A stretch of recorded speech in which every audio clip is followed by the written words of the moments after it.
জুলাই গণঅভ্যুত্থানে এদেশের তরুণরা জীবন দেওয়ার প্রেরণা পেয়েছে আবরার ফাহাদের থেকে। ফ্যাসিবাদী সরকার আবরার ফাহাদের স্মৃতিকে মুছে দিতে চেয়েছিল। তারা আবরার ফাহাদকে নিয়ে কোনো নিউজ করতে দিত না, কোনো কর্মসূচি পালন করতে দিত না। কর্মসূচি পালন করতে গেলে সেখানে হামলা হতো, জেল জুলুমের শিকার হতে হতো। কিন্তু যারা আত্মত্যাগ করে তাদেরকে তাদের নাম কখনোই মুছে দেওয়া যায় না। এটি আবারও প্রমাণিত হলো 24-এর গণঅভ্যুত্থানের পর। এখন বাংলাদেশের প্রতিটি মানুষ আবরার ফাহাদকে স্মরণ করে। আগ্রাসন বিরোধী প্রতিটি লড়াইয়ে অনুপ্রেরণা হিসেবে থাকেন শহীদ আবরার ফাহাদ। জুলাই গণঅভ্যুত্থানে এদেশের তরুণরা জীবন দেওয়ার প্রেরণা পেয়েছে আবরার ফাহাদের থেকে।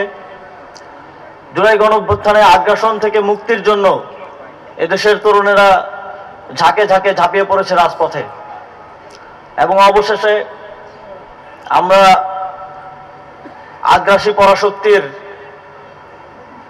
বাংলাদেশীয় সবচেয়ে বড় খুঁটি শেখ হাসিনাকে বাংলাদেশ থেকে পালাতে বাধ্য করতে সক্ষম হয়েছি।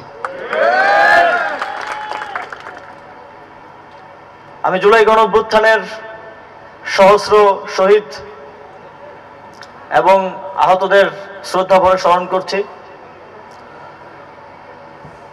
এবং আমাদের এই দীর্ঘ ফ্যাসিবাদ বিরোধী সংগ্রামে, আগ্রাসন বিরোধী সংগ্রামে আবরার ফাহাদ সহ আরো যারা আত্মত্যাগ করেছেন তাদেরকে যেন এই বাংলাদেশের মানুষ, আমাদের ভবিষ্যৎ প্রজন্ম আজন্ম মনে রাখে।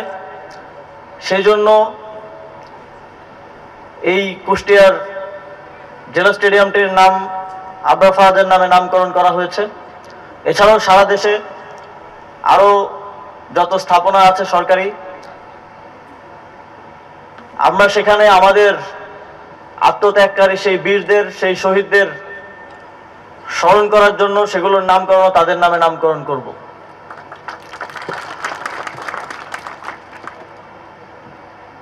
ফ্যাসিবাদী সরকার আবরার ফাহাদের স্মৃতিকে মুছে দিতে চেয়েছিল। তারা আবরার ফাহাদকে নিয়ে কোনো নিউজ করতে দিত না, কোনো কর্মসূচি পালন করতে দিত না।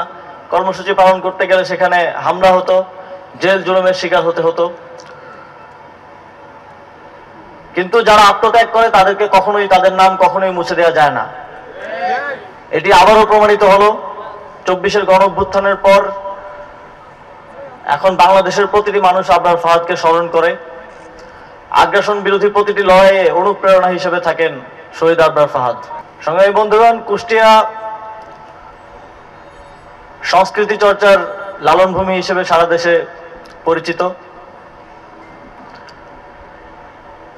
আমরা যুব ক্রীড়া মন্ত্রণালয়ের পক্ষ থেকে প্রত্যাশা রাখি শুধু স্টেডিয়াম বানানো পর্যন্তই নয়, এটিকে যথাযোগ্যভাবে সর্বোচ্চ ইউটিলাইজেশন কিভাবে করা যায়, এবং কুষ্টিয়ার স্থানীয় যারা ক্রীড়ানুরাগী আছেন, খেলাধুলার সাথে সংযুক্ত আছেন,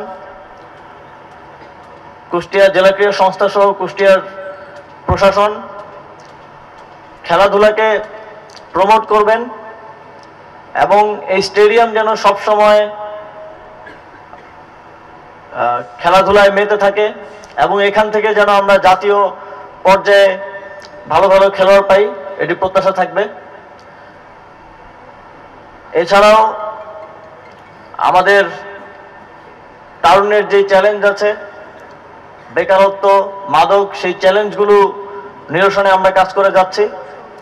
বেকারত্ব নিরসনে আমরা ইতিমধ্যেই অনেকগুলো উদ্যোগ গ্রহণ করেছি। তরুণ সমাজকে মাদক মুক্ত করার জন্য একমাত্র এবং অন্যতম একটি উপায় হচ্ছে খেলাধুলায় অংশগ্রহণ, এবং এছাড়াও বিভিন্ন সামাজিক সাংস্কৃতিক কার্যক্রমে তাদের অংশগ্রহণ নিশ্চিত করা। তা নিশ্চিত করার জন্য সরকারের পক্ষ থেকে, প্রশাসনের পক্ষ থেকে সর্বোচ্চ প্রণোদনা এবং সহযোগিতা থাকবে। আর অংশগ্রহণ নিশ্চিত করবেন আপনারা কুষ্টিয়াবাসী।